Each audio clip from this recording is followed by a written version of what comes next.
கிழக்கு நியூஸ் நேயர்களுக்கு வணக்கம். நான் பத்ரி சேஷாத்ரி.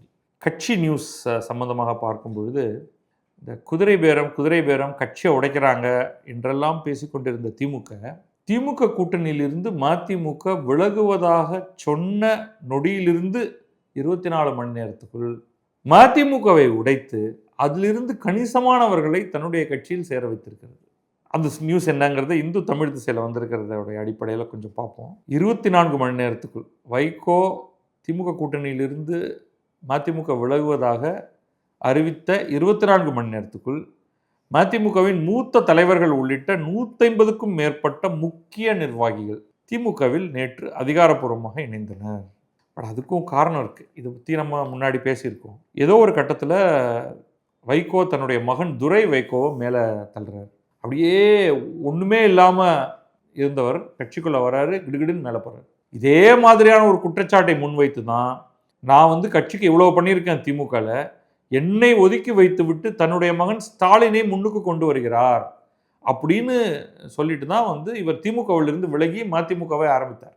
ரொம்ப பாப்புலராக இருந்தார். ஆனால் பலமுறை அவருடைய கட்சியை ரெய்டு விட்டு டிஎம்கே ஆட்களை அள்ளிட்டு போயிருக்கு.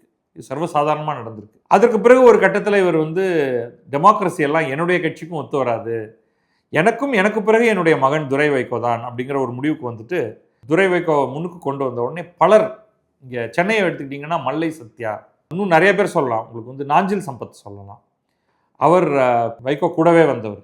அவர் ஒரு கட்டத்தில் வெக்ஸ் ஆகி போய் அவர் விலகி போகிறார். இன்றைக்கி பல வேறு இடங்களுக்கெல்லாம் இருந்துட்டு இப்பொழுதைக்கு அவர் தமிழக வெற்றி கழகத்தில் சேர்ந்திருக்கார். ஆனால் எண்ணற்ற பலர் கடந்த காலங்களில் மதிமுகவிலிருந்து விலகி வந்திருக்காங்க. இப்போ உதாரணமாக ஏற்கனவே சிலர் 2022ஆம் ஆண்டு துரை வைகோவை கட்சியின் பொதுச் செயலாளர் பதவிக்கு வைகோ கொண்டு வருகிறார்.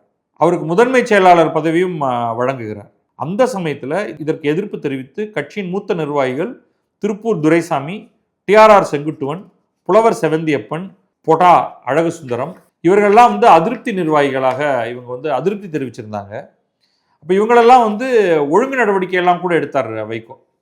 ஸோ அவங்கெல்லாம் ரொம்ப நாட்களாகவே அவங்க திமுகவில் இணைய முயற்சி செய்து கொண்டிருந்தனராம். ஆனால் திமுக கூட்டணியிலேயே மதிமுக இருக்கிறதுனால திமுக ஒரு கட்சி கட்டுப்பாட்டுக்கு ஒரு கூட்டணி தர்மம் அப்படின்ட்டு அவங்கள எடுத்துக்காம இருந்தாங்க. தலைவர் மு க ஸ்டாலின், திமுக தலைவர் இவங்களெல்லாம் கட்சிக்கு சேர்க்காம இருந்தார்.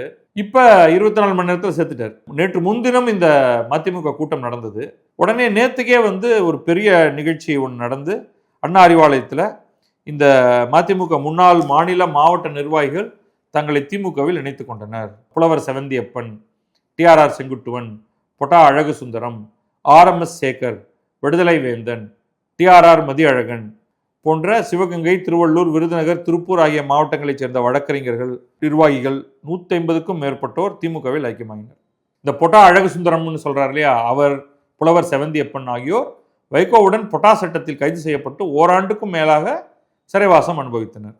இதுதான் பேக்ரவுண்ட். இதெல்லாம் நடக்க போகுது. ஆனால் சர்ப்ரைசிங்காக எப்போ என்ன நடக்கும்னு சொல்ல முடியாது. யாரெல்லாம் இன்னும் மதிமுகவோடு இருக்கிறார்களோ, மதிமுக தமிழக வெற்றி கழகத்தோடு கூட்டணி சேர்ந்து விட்டால் இப்போ வரப்போகிற இடைத்தேர்தலில் இடம் கிடைக்கும் என்று தோணலை எனக்கு. ஆனால் அதற்கு பிறகு வரக்கூடிய உள்ளாட்சி தேர்தலில் ஒரு கணிசமான இடங்கள் கிடைப்பதற்கு அவர் கூட்டணி கட்சிகளுக்கெல்லாம் நிச்சயமாக தமிழக வெற்றி கழகம் பகிர்ந்து கொடுக்கும். அதற்கு அடுத்து வரக்கூடிய நாடாளுமன்ற தேர்தல் 2029 அது கட்டாயமாக தாவேக தலைமையில் ஒரு மெகா கூட்டணி இருக்கும். இன்றைக்கு இந்த ஆட்சியை ப்ராப்பப் பண்ணி வைத்திருக்கக்கூடிய காங்கிரஸ், கம்யூனிஸ்ட் கட்சிகள், விடுதலை சிறுத்தை, முஸ்லீம் லீக் இவர்களை தவிர நிச்சயமாக மதிமுக அதில் போய் சேரப்போகிறது. அது சேர்த்துக்கிறதுல அவங்களுக்கு ஒன்றும் பெரிய பிரச்சனை இருக்காது. அதுக்கப்புறமா துணுக்குகளாக சில கட்சிகள் கூட வரலாம். அவர்கள் அனைவரும் சேர்ந்து ஒரு மாபெரும் கூட்டணி அமைப்பார்கள். அப்போ எல்லாருக்கும் சாமி பிரசாதம் கொடுக்குற மாதிரி கிள்ளி கொஞ்சமாவது கொடுக்கறதுக்கு உனக்கு 2 வச்சுக்கோ, உனக்கு 2 அப்படின்னு ஒரு 10 நாடாளுமன்ற தொகுதியை பிரித்து பலருக்கு கொடுக்க போகிறாங்க. நிச்சயமாக காங்கிரஸுக்கு ஒரு 15 தொகுதி 100% சர்டன் எனக்கு தெரிஞ்சு கொடுக்கப்படும். ஒரு 15 தொகுதிக்கு மேலே தமிழக வெற்றி கழகம் நிற்க போகிறது கிடையாதுன்னு தான் என்னுடைய கருத்து. நாடாளுமன்ற தேர்தலை பொறுத்தவரை அங்கே போய் என்ன பண்ண போகிறாங்க? அங்கே அவங்களுக்கு வந்து எந்த தேர்தலும் அவங்க ஜெயிக்க போகிறதில்ல. காங்கிரஸ் நிச்சயமாக ஜெயிக்க போகிறதில்ல. அதாவது மத்தியில் நான் சொல்கிறது, கணிசமான இடங்கள் அவங்களுக்கு கிடைக்க போகிறதில்ல. மோஸ்ட் லைக்லி பிஜேபி தான் திரும்பவும் ஜெயிக்கிறதுக்கு மிக அதிகமான வாய்ப்பு இருக்குது. அப்போ நீங்கள் வந்து மத்தியில் ஆட்சி செய்கிறதுக்கான அமைச்சர்களும் இல்லை. இப்போ இங்கேயே கூட அமைச்சர்கள் வேணும்னு தான் இவர் வந்து விஜய் எல்லாரையும் அமைச்சர்கள் எல்லாம் எடுத்திருக்காரு. ஏன்னா இவங்க தனிப்பட்ட முறையில் இவங்களுக்குலாம் என்ன பண்ணுறதுன்னு கூட தெரியாது. ஆனால் நான் அமைச்சராகிறேன் அப்படின்னா, ஒரு பக்கம் முன்னெல்லாம் அமைச்சராகிறதுக்கு காரணம் பார்ட்டி ஃபண்ட்னு பொட்டி திறக்கலாம். இப்போ இவங்க வந்து அதுவும் கூடாது அப்படின்னு அதை டைட்டன் பண்ணாங்க. அப்போ வேலை செய்கிறது, நீ அமைச்சராகணும்னா வேலை செய்யணும். தினம் உங்களுடைய டிபார்ட்மெண்ட்டில் நுழைஞ்சா ப்ராப்ளம் தான் இருக்க போகுது. அப்படி இருக்கும்பொழுது ஒருத்தர் ஏன் அமைச்சர் ஆகணும், அது பேசாமல் எம்எல்ஏவாகவே இருந்துட்டு போகலாமே என்று கூட அதை கார் தருவாங்க. அதுதான் ஒரே ஒரு வித்தியாசம். வந்து ஒரு அந்த ஸ்பெஷல் லைட்டு போட்டு சைன்னு போகிறதுக்கு காரும் முன்னாடி 2 கார் பின்னாடி 2 கார் கிடைக்கும் அப்படின்னு நினைக்கிறேன். அதுக்கு மேலே அப்புறம் வந்து இந்த கிரீன்வேஸ் ரோடில் வீடு கிடைக்கும். இது ஒரு ரொம்ப புதுசான ஒரு சூழ்நிலைக்கு தமிழகம் வந்திருக்கு. ஆனால் பிற கட்சிகளை சேர்ந்தவர்களுக்கு ஒரு ஆசை இருக்கும். இப்போ மதிமுகவை சேர்ந்தவர்களுக்கு, விடுதலை சிறுத்தைகள், இவங்களுக்கெல்லாம் வந்து அமைச்சராகணுங்கிற ஆசை இருக்கும். அப்படின்னா நீங்கள் வந்து அடுத்து எம்எல்ஏ தேர்தல் தான் உங்களுக்கு ஒரே வாய்ப்பு. இப்போ நாடாளுமன்ற தேர்தலில் போய் என்ன பண்ண போகிறீங்க? Very unlikely. உங்களுக்கு பாரதிய ஜனதாவோட கூட்டணி சேர்ந்தால்தான் மோஸ்ட் லைக்லி அடுத்த தேர்தலும் பாரதிய ஜனதா கூட்டணி தான் வரும்னு நான் நினைக்கிறேன். எனக்கு சில கால்குலேஷன்லாம் இருக்குது. மேற்கு வங்கத்தில் அவங்க மிக அதிகமான இடங்களில் வெல்லப் போகிறார்கள். மகாராஷ்டிராவில் பயங்கர தோல்வி அடைஞ்சிருந்தாங்க போன முறை, அங்கேயும் அதிகமான இடங்களை வெல்லப் போகிறார்கள். எதிர்கட்சியெல்லாம் இன் டாக்டர்ஸ். பார்த்தீங்கன்னா உத்தரப்பிரதேசம் ஒரு பெரிய கேள்விக்குறி. உத்தரப்பிரதேசத்தில் போன முறை ரொம்ப குறைஞ்சு போயிருந்துச்சு. அந்த இடத்துல வந்து கொஞ்சம் பேரிட்டி அச்சீவ் பண்ண முடியலாம் அப்படின்னு நான் நினைக்கிறேன். 2029 நாடாளுமன்ற தேர்தல் வந்து ரொம்ப சுவாரஸ்யமானது. ஸோ அது எப்படி போகுது அப்படின்னு பார்ப்போம். அதெல்லாம் ரொம்ப தூரம் இருக்குது. ஆனால் தமிழக வெற்றி கழகத்தோடு கூட்டணி சேர்பவர்களுக்கு சட்டமன்ற தேர்தலும் ஓரளவுக்கு உள்ளாட்சி தேர்தலும் தான் முக்கியமானவை. ஸோ அந்த விதத்தில் வந்து என்ன நடக்கிறது அப்படிங்கிறத வைகோ என்ன பண்ண போகிறாரு, வைகோ என்ன சொல்கிறாரு ஓப்பனாக, அவரே என்னிடம் வந்து நீங்கள் ராஜினாமா செய்துவிட்டு வாருங்கள், நானே வந்து அவர்களை மீண்டும் அந்த இடத்தில் நிற்க வையுங்கள், நானே அவர்களுக்காக வந்து பிரச்சாரம் செய்கிறேன் என்று சொன்னார்னு. பல பேர் இதை போய் குதிரை பேரம்னு சொல்கிறாங்க. குதிரை பேரம்னா என்னன்னே தெரியாமல் இருக்காங்க. குதிரை பேரம் அப்படிங்கிற வார்த்தை என்னத்தை குறிக்கிறது என்றால், நீ எனக்கு ஆதரவு தா, நான் உனக்கு பணம் தருகிறேன். அதுதான் தவறானது. அது வந்து நம்ம நாட்டில் இருக்கக்கூடிய பல்வேறு சட்டங்களை மீறுகிறது. இதுக்கு கிரிமினல் குற்றம். இது லஞ்சம் எப்படி கிரிமினல் குற்றமோ அதே மாதிரி தான் இது. ஆனால் நீ அந்த கட்சியில் கூட்டணியை முறித்துவிட்டு நீ உன்னுடைய எம்எல்ஏக்களை ராஜினாமா செய்ய சொல்லி என் பக்கத்துக்கு வா, அவர்களை நாம் வெல்ல வைப்போம் அப்படின்னு சொல்கிறது அதிகபட்சமாக breaking a contract, tort laws அப்படின்னு சில சட்டங்கள்லாம் இருக்குது. அதுக்குள்ளே வருமே தவிர அதில் எந்த சட்ட மீறலும் வேறு வகையில் கிரிமினல் சட்ட மீறலும் இருக்கிறதாக தெரியல. மேலும் இவங்க வந்து கூட்டணி எல்லாம் வந்து ஒரு ஸ்டாம்ப் பேப்பரில் கையெழுத்து போட்டு ரெஜிஸ்ட்ரார்டு ஆஃபீஸ்லலாம் போய் கொண்டு போய் வச்செல்லாம் செய்கிறது கிடையாது. ஸோ எந்த ஒரு எழுத்து மூல ஒப்பந்தமும் கிடையாது. இந்த ஒப்பந்தங்களை மீறுவது அப்படிங்கிறது வந்து எந்த இடத்துலையும் எந்த கோர்ட்லையும் போய் நிற்க முடியாது. சார் எம்டிஎம்கே என்னோட கூட்டணியில் இருந்துச்சு சார், இப்போ வந்து அவன் விஜய்கிட்ட பேசிட்டு கூட்டணியை பிச்சுக்கிட்டு போகிறேன்னு சொல்லிட்டான் சார் அப்படின்னு நீங்கள் வந்து போலீஸ் ஸ்டேஷன்லையும் போய் புகார் கொடுக்க முடியாது. ஒரு கோர்ட்லையும் போய், ஏன் எலெக்ஷன் கமிஷன்லையுமே போய் புகார் கொடுக்க முடியாது. அதனால் இதையெல்லாம் குதிரை பேரம் என்று சகட்டு மேனிக்கு, குதிரை பேரம் என்றால் என்னவென்றே தெரியாமல் நம்முடைய அரசியல்வாதிகள் பேசுகிறார்கள். இது குதிரை பேரமே கிடையாது. இதை வெளிப்படையாக சொல்லலாம். இது வந்து தினம் தினம் நடந்துட்டு இருக்கு. நீ அவருடைய கூட்டணியை விட்டு என்னுடைய கூட்டணிக்கு வா அப்படின்னு கேட்கறது எல்லாரும் பண்ணுறது தான்.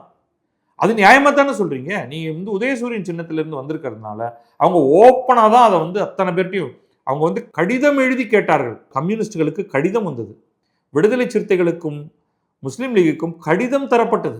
உங்களுடைய ஆதரவை எங்களுக்கு தாருங்கள். நல்லா தெரியும் அவங்க வந்து திமுகவோடு சேர்ந்து அவங்க வந்து நின்னாங்க தேர்தலன்ட்டு. இருந்தும் அந்த ஆதரவு கோரப்பட்டது. அதை நீ ஓப்பனாக கேட்கலாம். இன்ஃபேக்ட் எம்டிஎம்கே ஒரு தனி கட்சியாக இருக்கும் காரணத்தினால தாவேகாவிடமிருந்து ஒரு கடிதமே அனுப்பலாம் அவங்களுக்கு. உங்களை எங்களுடைய கட்சியின் மாபெரும் கூட்டணியில் சேர்த்துக்கொள்ள அழைக்கிறேன், நீங்கள் வந்து சேருங்கள். அப்போ இந்த ஸ்டேட்டஸ் ஆஃப் த 2 எம்எல்ஏ அது உங்களுடைய உட்கட்சி விவகாரம். நீங்கள் வேண்டுமென்றால் அவர்களை திமுகவுக்கு தத்து கொடுத்து விடுங்கள். இல்லை என்றால் நீங்கள் அவர்களை ராஜினாமா செய்ய சொல்லிவிட்டு, அதுதான் இல்லை, அது கட்சி தாவல் தடை சட்டம் அதை கோருகிறது. நீங்கள் வாருங்கள், எங்களுடன் கூட்டு சேருங்கள். அந்த இடத்துல எப்படியும் வந்து வேறு ஒரு தேர்தல் நடக்கும், இடைத்தேர்தல் நடக்கும். அப்பொழுது அவர்களே நிற்க வைப்போம் அப்படின்னு சொல்வது எந்த விதத்திலும் சட்டமீறலாக ஆகாது. அது குதிரை பேரமும் கிடையாது. ஓப்பனாகவே நீங்க இதை செய்யலாம். உடனே இவரே சொல்லிட்டாரு, வெளியில இவருக்கு வந்து பேச தெரியல அப்படின்னு சொல்லிட்டு இருக்காங்க. அது வந்து எந்த விதத்திலும் சட்டமீறலாக ஆகாது என்ற காரணத்தினால அதை பற்றி வெளியில் ஓப்பனாக பேசுவதில் தவறே கிடையாது. ஆனால் என்ன விஷயம்னா, அந்த 2 பேரும் எம்டிஎம்கேயை சேர்ந்த 2 எம்எல்ஏக்களும் ரிசைன் பண்ணுவதாக இல்லை. அவங்க என்ன பண்ணுறாங்க, அவங்க என்ன பார்க்குறாங்கன்னா, அரசனை நம்பி நான் வந்து புருஷனை விடுறதாக இல்லை அப்படின்னு அவங்க சொல்லிட்டாங்க. வைகோ நீங்கள்லாம் தேங்க்ஸுங்க, எங்களுக்கு வந்து சீட்டெல்லாம் நீங்கள் வாங்கி கொடுத்ததுக்கு. இப்போ நான் வந்து எம்எல்ஏவாக இருந்தால் அட்லீஸ்ட் ஏதோ கொஞ்சமாவது கெத்தாக இருக்கும். அடுத்த முறை நான் வந்து திமுகவிலேயே, நான் இப்போ டெக்னிக்கலி நான் திமுக தான், ஏன்னா நான் திமுக சார்பாக தேர்தல் நிற்கிறேன்னா நான் திமுக. அப்போ இப்போ போய் வந்து நீ அதை விட்டுட்டு வா அப்படின்னு சொல்லி வந்து நான் உங்கள்கிட்ட வந்தேன்னா எனக்கு என்ன கிடைக்கும், என்ன உத்தரவாதம்? எங்களுக்கு அது தேவையில்லை, நாங்கள் இங்கேயே நல்லா இருக்கோம். ஏன்னா எங்களுக்கு வந்து மதிமுகவுக்கும் திமுகவுக்கும் ஒரு பெரிய வித்தியாசத்தை நாங்கள் பார்க்கல. பார்த்தீங்களா, ஒரு 150 பேர் சேர்ந்துருக்காங்க, கூடவே இன்னும் 2 பேர் 152 பேர் சேர்ந்ததாக வச்சுக்கொள்ளுங்கள். ஆனால் என்ன ஆகிடும்னா, அப்படிப்பட்ட ஒரு நிலை வந்தால் மதிமுகவுக்கு ஒரு பேரத்துக்கான வலிமை கிடையாது. இந்த இடத்துல பேரம்ங்கிறது குதிரை பேரம் இல்லை. இந்த 2 பேரையும் நீங்கள் வந்து தயவு செஞ்சு நிற்க வச்சு ஜெயிக்க வச்சு அதில் ஒருத்தருக்காவது அமைச்சர் தாருங்கள் அப்படின்னு நீங்கள் கேட்கறதுக்கு உங்களால் முடியாது. ஏன்னா இடமே இல்லை நிற்கிறதுக்கு. ஏற்கனவே காலி பண்ணிட்டு வந்திருக்கிறவங்களெல்லாம் அவங்கள நிற்க வச்சாங்க, ரைட்டா? அதுலேயே வந்து விராலிமலை விஜயபாஸ்கரை என்ன பண்ண போகிறோம் அப்படின்னு தெரியல. ஏன்னா அவர் சேரக்கூடாது, அவர் மேலே நிறையா லஞ்ச ஊழல் வழக்குகள்லாம் இருக்குது அப்படின்னு தவிகக்குள்ளேயே சில கருத்து நிலவுவதாகவும் செய்திகள் வருது. அப்போ அவர் வேறு ரிசைன் பண்ணிட்டார். இப்போ அங்கே என்ன நடக்க போகுது அப்படின்னு தெரியல, ரைட்டுங்களா? ஸோ இது எல்லாத்தையும் சேர்த்து பார்க்க வேண்டியதாக இருக்கிறது. அதனால் இந்த 2 எம்எல்ஏக்கள் ரிசைன் பண்ணலைன்னா மதிமுகவுடைய இந்த நெகோஷியேஷன் பார்ட் வந்து கொஞ்சம் வீக்காக இருக்கும். பார்க்கலாம் என்ன நடக்கிறது என்று. நன்றி, வணக்கம். நான் பத்ரி சேஷாத்ரி. இது கிழக்கு நியூஸ்.